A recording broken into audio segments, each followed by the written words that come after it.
All right, let's talk about the buying strategies. This dip buying strategies I've personally been using for about 7 years now. I've been tracking all different types of buying strategies, as you can see in the trading technique and also in the Duck Cylinder courses. There's a buying strategy called the pre-market dip buy. That specific strategies only works on a low float and really depending on the market seasonalities. So if the market was really hot, if it's trading 100 millions every day, then the pre-market breakout works out really well. But it does not work on if the statistics or the volume are not very stable. So I kind of left that one out. So in this specific course, I only want to focus on the dip buy. This is high winning percentage, high reward, and also it doesn't really happen that often. That's the disadvantage, but it does have the ability to sizing much bigger, and also there's a much bigger reward than the pre-market breakout. Let's talk about a couple of the criteria. First one is the market cap has to be over 1 billion. The minimum is actually 500 million. Of course, if you stay as long as over, if it's 1 billion before the momentum shift, you're good to go. If the initial market cap starts under 100 million, it is okay. But if you ran all the way up to $1 billion market cap, then the dip buy strategy still work. Of course, the higher the initial cap, the better, because higher market cap ticker tends to have much better fundamentals. The second one is it has to be running for minimum 3 days. So overall in 3 days, it has to be up at least 300%. It can be around 2 days, but 2-day criteria has to be much more strict. It has to be up around at least 1000% from the bottom. So 3-day, it's 300%, 2 days, 1000%.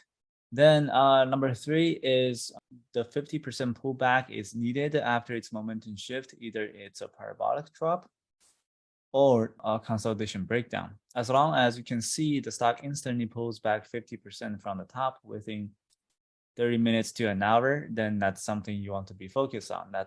That will be your dip buy strategy. Now there's 2 small points I want to cover. First of all is offering doesn't count, but most of the time that offering occurs in the pre-market or in the after hours. So those 2 don't really have to pay attention to.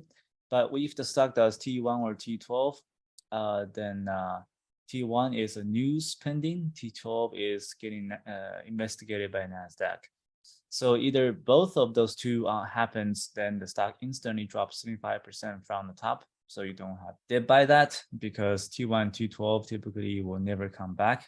Number 4 is if the stock trades massive liquidity. So the stock needs to trade at least 100 million volume on intraday before you want to dip buy.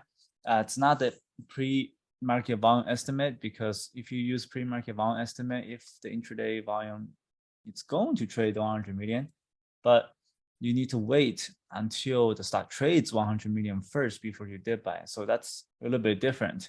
Check the volume first, 100 million at least before you buy. So the last point is this, the higher the stock price, the better. So the stock is $20, it's much better than the $5 if you try to dip buy. And of course, the lower the price, that means it requires more volume. So $20 drops to $10 dip buy, it's going to be much profitable than $5 drops to 2.5. But for them to stay equal odds, the lower priced ticker or stock needs to trade at least twice as much volume. Let's talk about the winning factors for dip buy strategies.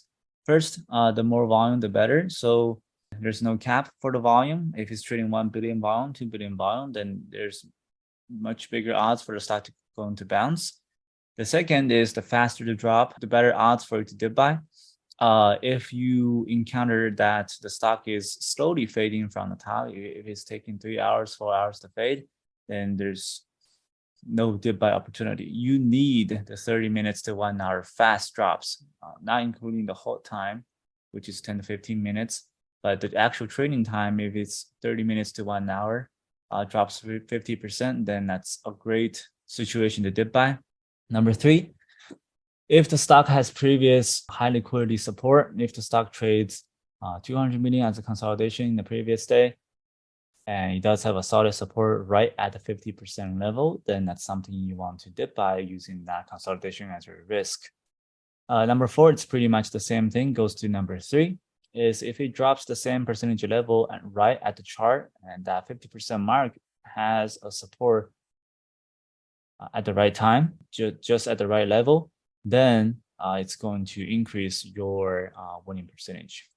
And the last point is if the support are multi-layer, if the chart is stacking support, that will be the best scenario for you to dip buy, because for the stock to drop under a multi-layer support is going to be very difficult.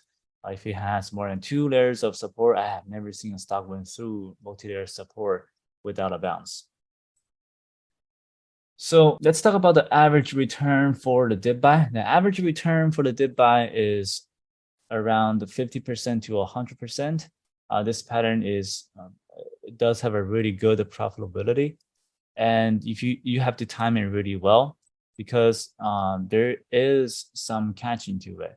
So first of all, this is not a gap up short or bounce short. Typically, bounce short and a gap up short, you only need maybe 1 or 2 entries, then you have a set risk, max loss, and you're ready to go. But for multi-day runners, you have to break your entry into multiple parts, especially with the situation without support. Personally, for me, I have tried many methods. I think 4 to 5 tries will be good enough, especially on our entries.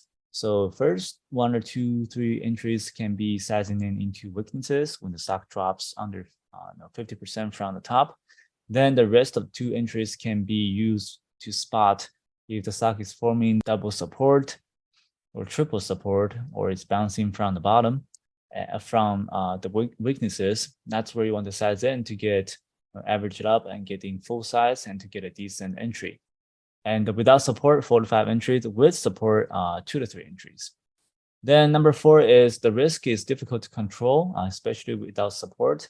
That's why you need 4 to 5 entries, because you need to get the right idea and the right risk into it. So you have to wait until the chart develops, until it forms either a support or it's bouncing from the support. That's where you can start manage your risk from there. So play along as you go if there's no support. Number 5 is whenever you spot a support or consolidations at the 50% or 60% mark, you want to dip by 10% above the support. For example, if the support is around $4 and 10% above that, you want to dip by around 4.4.